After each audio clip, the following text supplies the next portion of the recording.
Relationship advice. First story is titled, "She Cheated Because She Thought I Cheated."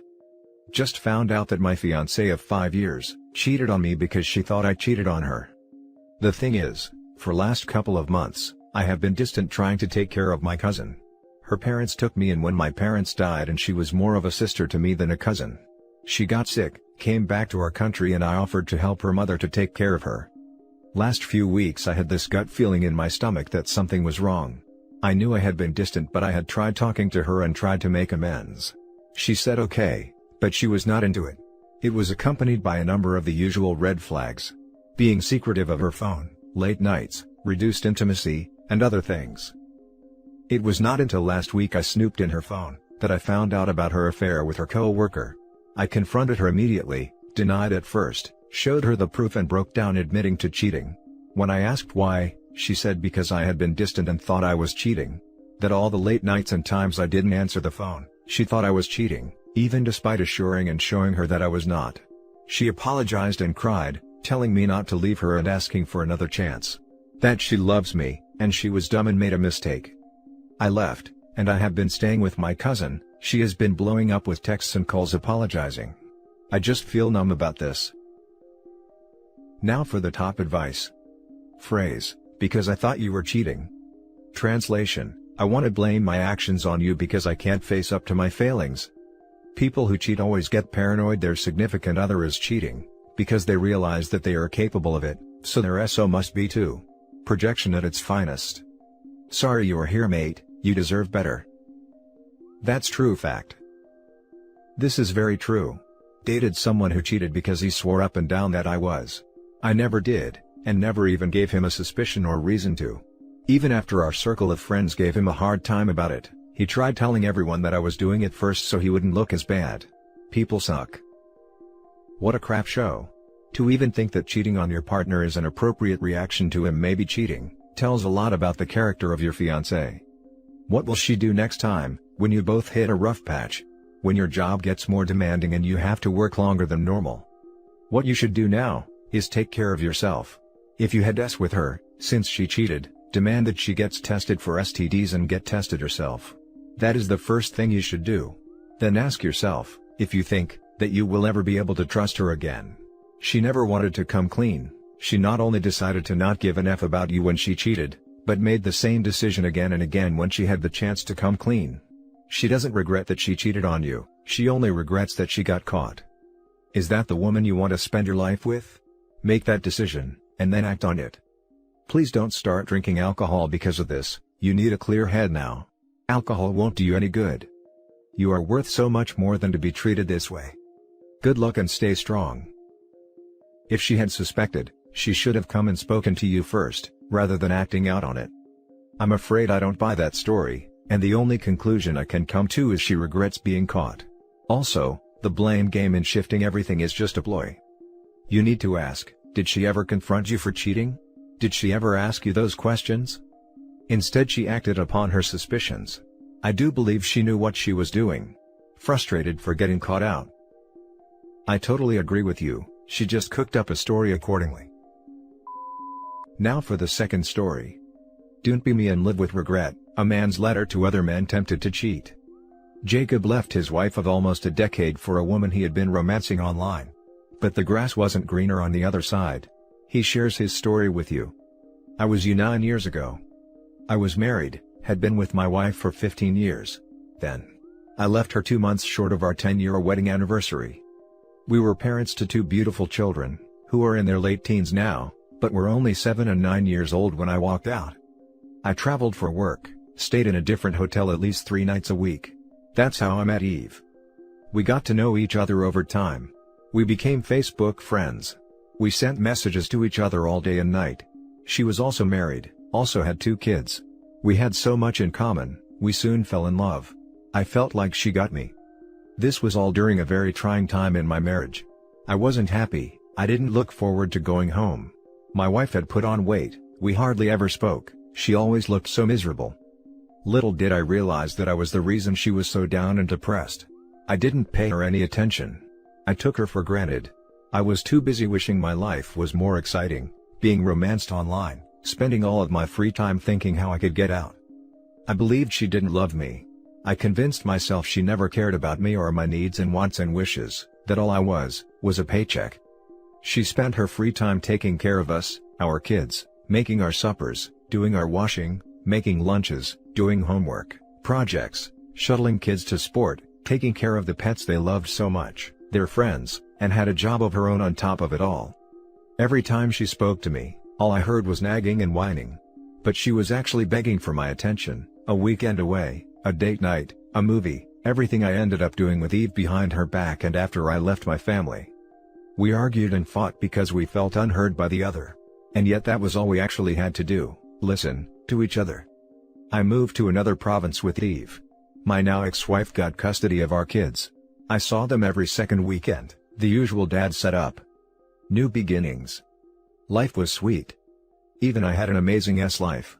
A connection I believed I never had with my ex. We had a large circle of friends. My family loved her. My kids liked her. But my ex could never bring herself to meet Eve. She felt betrayed. I hated her even more. She was childish. She was mean. She never cared about me or my happiness. I didn't care about my ex's feelings when I posted photos of us on Facebook. I had even a whole new life and it was fantastic. We were together for about 6 or 7 years but never married. We believed marriage was not our thing. I believed that after 15 years with my ex, we'd given it all we could and our time together was up. There was nothing we could do to salvage our relationship or marriage. Eve was my future. Eve was who I should have been with all along. Eventually, no matter how well we got along in the beginning, no matter how well I thought she got me, no matter how good the was, the honeymoon came to an end. Eve and I started snapping at each other. Little fights here and there. I had a moment of pure realization one night, at about 2 a.m. I realized that I missed the woman who created my first home and family. I realized that if I'd treated my ex-wife the way I'd treated Eve, used the hours I spent wooing Eve on my ex, she'd have bloomed. If I'd stopped being negative about her and our relationship to my family and friends, they wouldn't have been so negative to her and she wouldn't have pulled into herself and shied away. She became someone I convinced myself I no longer knew or got along with because I never gave her the time and affection and attention she craved and deserved. I thought I had, but when I got down and really thought about it, I never really did. I never really let her in. I had ended my marriage years before with the simple decision that she was no longer who, or what I wanted. And I'd convinced my family and friends the same, that she was no good for me. Regret sets in. But I was wrong. I missed the best years of my kids' lives. Missed being a family with them. I let their mother battle with raising them alone. Yes, I helped financially, but a man living outside his family has no real idea what the costs are on the single mother. While even I ate steaks on the weekends, my ex-wife was living on egg and toast. And do you know that she never complained? She never demanded more money out of me. She never stopped me from seeing the kids. Never said no if I changed plans on her at the last minute. She gave up her weekends so that my mother could spend time with her grandchildren. She left me to get on with my life with Eve, even though it must have killed her. Like any relationship, it had started out good, great in fact, but when it go bad, I decided to leave. I walked out and divorced a woman who, and I can only see this now, would have done anything for me. But I told myself she wouldn't or couldn't. My ex-wife stayed single for 8 years. She dated but never got involved. Her being single was also a kind of affirmation for me, that no one wanted her, that everything I'd decided she lacked, so did other men. She actually stayed single to focus on our children. Too late. And then came the day she met Craig. I never thought it would bug me in any way if she got a boyfriend. I thought it would be great. But I was very wrong. I felt hurt. I felt jealous. I even felt angry and maybe betrayed. She moved in with Craig, along with my kids. She set up a new home. A new family, with my kids. It was a very bitter pill to swallow. I finally understood how she'd felt all these years. And it felt rotten. I watched via Facebook and through conversations with our old mutual friends how Craig spoiled her and the kids. Their weekends were spent on the beach, he surfed with my son. They went hiking in the Berg. They went to Mauritius where he proposed on a kayak, and she said yes. They got married. My daughter was a bridesmaid. My son was a groomsman. Craig's parents and brother welcomed my ex-wife and children into their family. They told everyone how blessed they were to be gaining them as family.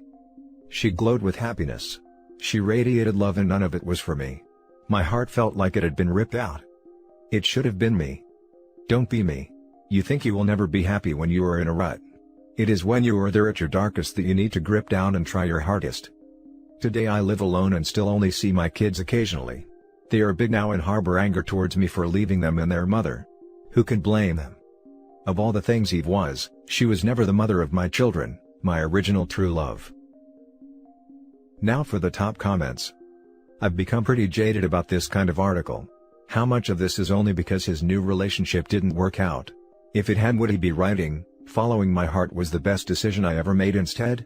Because the damage he did to his wife and kids is the same no matter whether his own ending is happy or not, but he seems to think this is only a cautionary tale because he ended up miserable and alone. That's a really good point. It doesn't change how crappy a person he is in the end because he's still careless and dangerous. It's just nice, in a way, to know he's suffering just as a mild form of justice. And they say there is no such thing as happy endings. There is a similar article from a woman's perspective. The title is, "I left the love of my life because I thought I could do better. Now I'm childless and alone at 42. These perspectives, however, usually only apply in hindsight. What about regret not cheating? What if you found out that your spouse was not faithful for over a decade and you turned down a lot of experiences for nothing?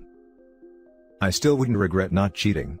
One of the things I'm the most proud of, during my 8 months of torture following D-Day until final separation, is that I remained true to my own values and I didn't deface myself by lowering myself to my ex-wayward spouse's level." Precisely. My soon-to-be ex-husband and I have been separated for over a year, and he's been living with his affair partner for all of that time. I still haven't slept with anyone else, because I meant my wedding vows. Until my final papers show up, I won't. It's for me, not for him. It's about staying true to my word. Girl. I'm with you.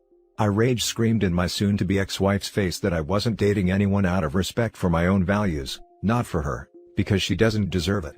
I get you. I love being at peace with myself, that's true harmony. Now for the last story. My boyfriend's upset I cut my ex-best friend off for dating my ex. I've been with my boyfriend for a year. He's great and our relationship is great. My ex-best friend and I have known each other since middle school and used to be inseparable. For the past few months, she's been acting really distant and we haven't been hanging out as much, but I just thought she's busy with work and there is a quarantine. A week ago, I woke up to an Instagram post of my best friend kissing my ex-boyfriend, with the caption that he's made her the happiest woman alive. I was so shocked. This is my ex-boyfriend I was with for 3 years and my most current ex. She knows that he was verbally abusive and has beaten me twice. Second time I broke up with him, I know I should have left after the first time. I went crying to her dozens of times over him and she helped me realize I didn't deserve that treatment and gave me the courage to walk away. So, seeing her post him was just betrayal in the rawest form. I called her immediately and she said that after I broke up with him, he reached out to her to try to get back with me, but she helped him realize that he's toxic and shouldn't be in a relationship and basically became his therapist he relied on, and after a few months he changed, and they fell in love and she hopes I'll understand. She then asked me if I was still hosting her birthday party in a few weeks, and that she wants me and my ex to be cordial because we'll be around each other from now on. I hung up and proceeded to block her everywhere. I'm never planning to talk to her again. My boyfriend noticed I was in a funk and asked me what's wrong, and I told him. I thought he would understand that I'm more upset at my friend's betrayal, but he seems more focused on my ex and says that I must still have feelings for him if I was willing to cut my best friend off. I told him that I don't have feelings for my abuser, and I'm offended he would say that, but of course anyone would cut their best friend off if they dated an ex. I then saw he started liking his ex's pictures all from the past month, and when I asked him why, he went on a binge liking spree. He said that I have no room to talk since I still want my ex. He's very upset and hasn't replied to my messages all day. I have to deal with the betrayal of my best friend and now my boyfriend's pissed at me, and I feel like crap because I don't see how I'm wrong, but I don't want to play the victim. Now for the top advice. Your new boyfriend sucks. You're doing the best thing for yourself by cutting your best friend off. Your friend will end up the victim. It's perfectly okay to cut off someone who is dating your abuser. He abused you and you cried to her about it, only to find out your best friend is dating your abuser. It's traumatic and it's a betrayal. I think you should tell your boyfriend about what happened with your ex, if you haven't already. Then your boyfriend might be able to understand why you would cut her off. Since she's your best friend and dating your abuser, You would have to see your abuser anytime you see your best friend. That's unnecessarily reliving your traumas by seeing your abuser. Hopefully this helps and your boyfriend can see your point of view. If he doesn't understand, I would suggest reconsidering the future of this relationship. Especially since he did something petty to hurt you because he thinks you still have feelings for your ex. I think that alone is enough to reevaluate this relationship. So, speak to him. Explain your side and what your ex did to you that makes you want to go no contact in every way possible, which includes cutting off your best friend because she's dating him. It's more of you keeping your ex out of your life by blocking your best friend. If he still thinks you have feelings for your ex and doesn't apologize for his petty behavior of liking his ex's photos, then please think about whether this relationship should continue. Piggybacking this because it's the real correct answer. Your boyfriend obviously thinks you still want your ex. Explain to him that he was your abuser and him being near is traumatic. It has nothing to do with romantic feelings toward him. Hopefully he gets it and changes his tune. If he doesn't, then he's an idiot, but it's not fair to assume that until he's been presented with the truth. Holy crap, I break up with your boyfriend and never speak to him, or your ex best friend ever again. The whole lot of them are heartless, toxic people. I am so sorry you're surrounded by all of this. Yep, the boyfriend sounds like a child. I would break it off with him ASAP. He sounds like a loser. My boyfriend cut off his friend for dating an ex because, like you said, it's a betrayal.